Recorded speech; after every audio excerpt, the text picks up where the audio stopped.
Assalamualaikum warahmatullahi wabarakatuh. Saya Alivia Sinta Dewi Nukodri, NPM 190240120. Saya dari kelompok 2 Agribisnis A, Fakultas Pertanian, Prodi Agribisnis dari UPN Veteran Jawa Timur. Kami dari kelompok 2 akan menjelaskan materi tentang penyajian dan pengumpulan data. Pertama, saya akan menjelaskan tentang data. Apa itu data? Data adalah keterangan atau sekumpulan keterangan yang akan disampaikan kepada orang lain. Yang kedua, klasifikasi data. Data dapat diklasifikasikan berdasarkan 1. Sifatnya, 2. Menurut proses pengolahannya, 3. Menurut sumber data. Yang ketiga adalah pengumpulan data. Ada 5 cara pengumpulan data. 1. Observasi, yaitu data diperoleh dengan cara si peneliti harus terjun langsung atau beradaptasi langsung di lapangan. Yang kedua, wawancara. Wawancara, teknik pengambilan data dengan cara memberikan tanya jawab kepada responden.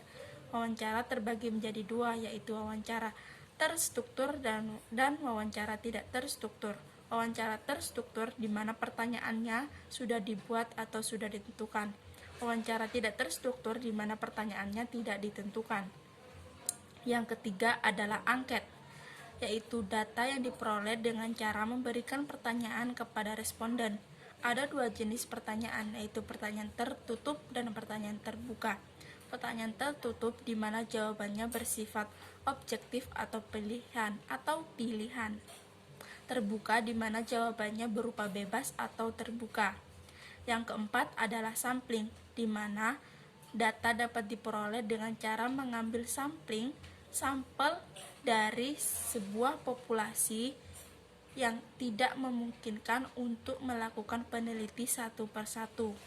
Yang kelima atau yang terakhir adalah sensus, yaitu cara pengambilan data dengan cara mengambil seluruh populasi atau mengambil seluruh data populasi agar mendapatkan data yang lengkap. Contohnya sensus penduduk. Sekian penjelasan dari saya. Mohon maaf jika ada kata-kata yang salah.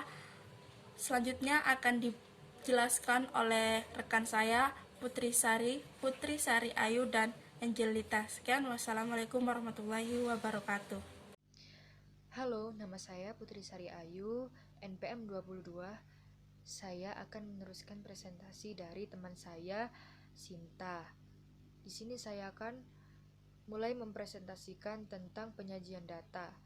Penyajian data tersendiri memiliki tujuan, yaitu memberikan gambaran yang sistematis tentang peristiwa-peristiwa yang merupakan hasil penelitian atau observasi. Dan yang kedua, data lebih cepat ditangkap dan dimengerti. Yang ketiga, memudahkan dalam membuat analisis data. Dan yang terakhir, membuat proses pengambilan keputusan dan kesimpulan lebih tepat, cepat, dan akurat. Ada 3 cara untuk menyajikan data, yaitu narasi, tabel, dan grafik. Dan sekarang kita akan membahas satu persatu dari cara penyajian data tersebut. Yang pertama yaitu narasi. Narasi tersendiri adalah penyajian data hasil penelitian dalam bentuk kalimat. Contohnya, penyebaran penyakit malaria di daerah pedesaan pantai lebih tinggi dibandingkan di daerah pedesaan pedalaman. Dan yang kedua adalah tabel. Tabel adalah kumpulan angka-angka yang disusun menurut kategori-kategori, misalnya berat badan menurut jenis kelamin, jumlah pegawai menurut pendidikan. Nah, tabel tersendiri memiliki beberapa bentuk yang dikenal. Nah, di sini kita mengambil 3 bentuk tabel ya. Yang pertama adalah tabel satu arah atau one way table. Misalnya, kita ambil contoh data indeks prestasi dari 10 mahasiswa. Nah, ini adalah contoh dari tabel satu arah.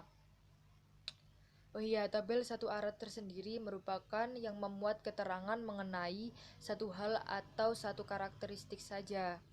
Dan yang kedua, tabel dua arah. yaitu tabel yang menunjukkan hubungan dua hal atau dua karakteristik yang berbeda. Kita ambil contoh data indeks prestasi mahasiswa yang dipengaruhi oleh partisipasi di dalam kelas. Yang ketiga, tabel 3 arah, yaitu tabel yang menunjukkan hubungan tiga hal atau tiga karakteristik yang berbeda. Kita ambil contoh indeks prestasi dan partisipasi dalam kelas yang dipengaruhi oleh status sosial. Halo, saya Nyerita Kusuma Bekis. NPM saya 190240100004. Di sini saya akan menjelaskan tentang penyajian data dalam bentuk diagram. Penyajian data dalam bentuk diagram bertujuan agar informasi yang diperoleh oleh pengguna bisa didapatkan dengan mudah dan juga cepat. Umumnya, diagram yang lebih sering digunakan dalam penyajian data itu ada diagram batang, diagram garis, diagram pohon, dan juga diagram lingkaran. Pertama yang kita bahas adalah diagram batang. Diagram batang atau yang juga sering disebut dengan diagram balok merupakan visual data yang berbentuk persegi panjang dengan lebar yang sama serta telah dilengkapi dengan skala atau ukuran. Lalu yang kedua adalah diagram lingkaran. Diagram lingkaran merupakan visual data yang berwujud lingkaran yang sudah dibagi menjadi beberapa juring atau sektor sesuai dengan data tersebut. Yang ketiga adalah diagram garis.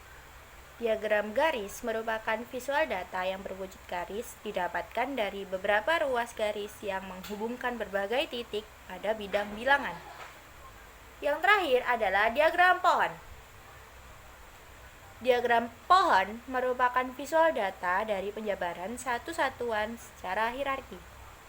Diagram pohon diawali dengan satu item yang bercabang dan menjadi dua atau lebih. Sekian penjelasan dari kami. Jika ada kurangnya mohon dimaafkan ya. Wassalamualaikum warahmatullahi wabarakatuh.